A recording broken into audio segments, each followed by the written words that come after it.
Welcome to my YouTube channel. आज के video में हम बात करेंगे how you can beat procrastination. कैसे आप अपने आलस को, अपने प्रोक्रेस्टिनेशन को बीट कर सकते हो। अगर आप मेरे चैनल पे नए हो तो do subscribe to my channel and now let us begin the video. So आज का वीडियो इंस्पायर्ड है by the book called War of Art by Steven Pressfield. So वो कहते हैं कि most of us have two lives. हम सब लोगों की दो लाइफ होती है, एक वो लाइफ जो हम जीते हैं और दूसरी वो life that is within us लेकिन हमने वो जी नहीं है।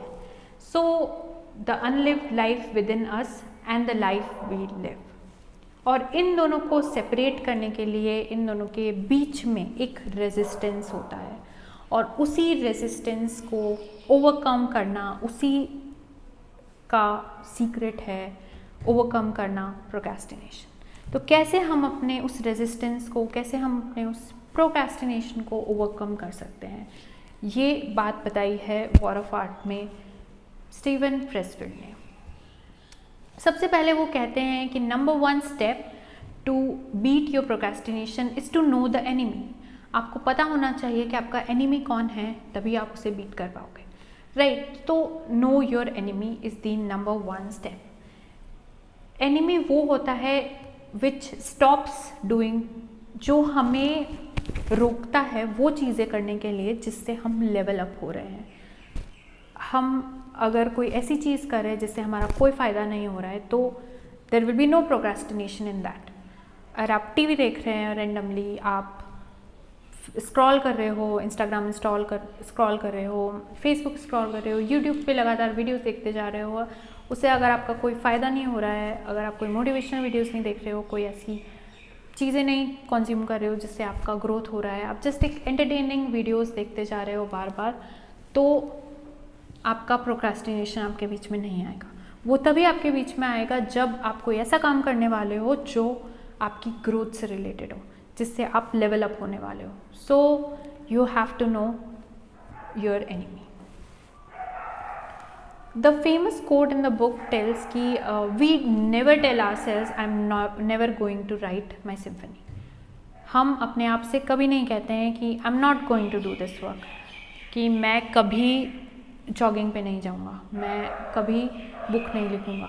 So we never tell ourselves that.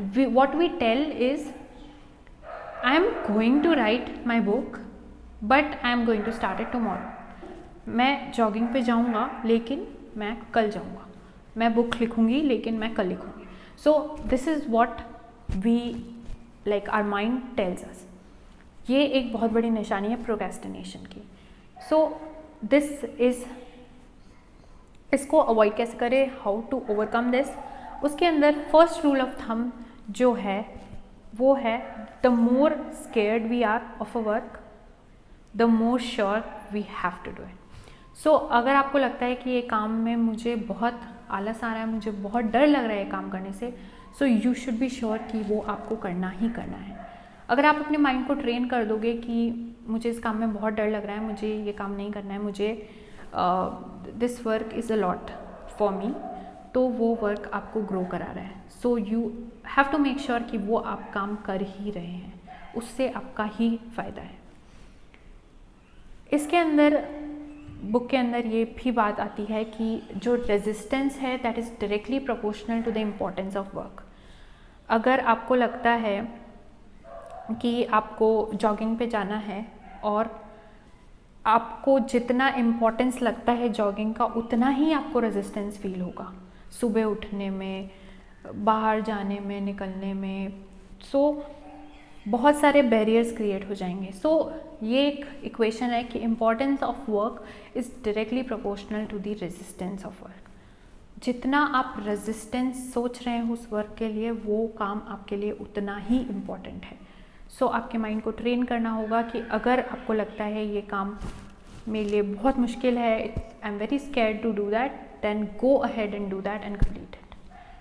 That's the only rule of thumb जो ये बुक कहती है।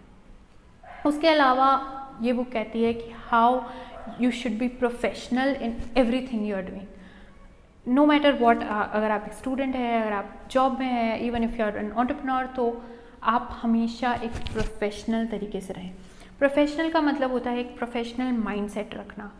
प्रोफेशनल माइंडसेट के लोगों के लिए वर्क एक प्रायोरिटी होती है। They are committed to succeed.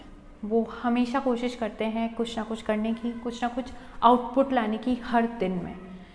They are determined to follow their inner drive and उनके जो गोल्स होते हैं बहुत ही फोकस्ड होते हैं उनके पैशन को लेकर। उन्हें पता है कि इससे रिजल्ट नहीं आ रहा है, इमीडिएट कुछ रिजल्ट नहीं आएगा, but still their passion is what keeps them going.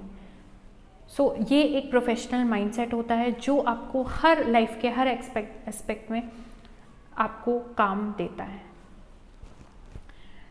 इसके अलावा वो कहते हैं कि जो प्रोफेशनल्स होते हैं जो प्रोक्रेस्टिनेट ज़्यादा नहीं करते हैं, जो बिल्कुल अपने सेल्फ डिसिप्लिन में रहते हैं, वो लोग हमेशा दे show up daily.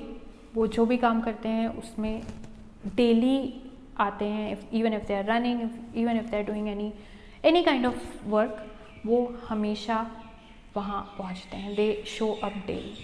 The number 2 thing he says that कि दे वर्क थ्रू एडवर्सिटी। कोई भी सिचुएशन हो, कोई भी चीज़ हो रही हो, दे विल वर्क, क्योंकि उनका एक एथिक है, वर्क एथिक है कि उनको काम करना ही करना है। इवन दो कुछ भी हो रहा हो, they work through that adversity and they are always open to criticism, क्योंकि उन्हें पता है कि एक दिन भी अगर उनका स्किप हो गया तो दे विल बी ईयर्स, बहुत पीछे चले जाएंगे, बहुत साल पीछे चले जाएंगे, बिकॉज उनका माइंडसेट ऐसा है, उनका वर्क एथिक ऐसा है।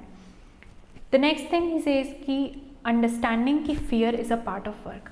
अगर आप कोई भी ऐसा काम करते हो जिसमें आपको पता है एंड रिजल्ट बहुत देर बाद मिलेगा, तो एक जाहिर सी बात है एक फियर आ जाता है, लेकिन overcoming that fear for doing work, overcoming that risk taking capacity for doing that work is what counts. And the last thing वो बोलते हैं कि उन प्रोफेशनल लोगों को पता होता है कि there are lot of resistance और वो उन्हें फेस करते हैं।